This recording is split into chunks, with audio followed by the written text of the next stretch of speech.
I'd now like to call up our next challenge presenter. That would be Jimmy Yao from the Hawaiian Electric Company.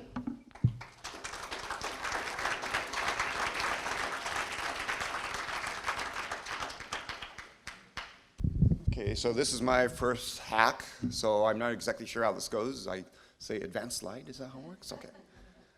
Thank you very much. So on behalf of this Hawaii State Energy Office and Hawaiian Electric Companies, I welcome you to this 2019 Hawaii Annual Code Challenge. Hawaiian Electric is proud to provide a challenge and hope you find this interesting. Let's see, so I am the Director of Electric Transportation at Hawaiian Electric. It's a relatively new position for Hawaiian Electric because the market of electric vehicles is emerging, and Hawaiian Electric is finding that we're entering into a new market from just ensuring to have your lights on to becoming a major fuel provider for transportation. So go ahead and next slide, please. So since 2019, the Hawaiian Electric companies have been installing DC fast charging for public use. They're spread throughout the islands to try to provide new drivers and existing EV owners get confidence to drive around the islands and own electric vehicles. At the end of this year, the Hawaiian Electric companies hope to have 19 charge stations in operations to try to service this market and to push the state into meeting their sustainability goals in the future. Okay, next slide. Oh, this was actually supposed to be animated, but it gives you an idea of some of the charge stations we have put up.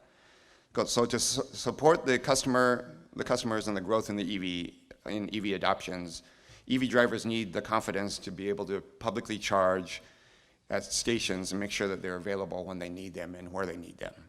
If stations are always occupied or broken, drivers and potential new drivers will no longer have the confidence to drive and find electric transportation as a viable means of transportation. So next slide, please. So the Hawaiian Electric Company's charge stations capture data on each and every charge sessions for our public charge stations.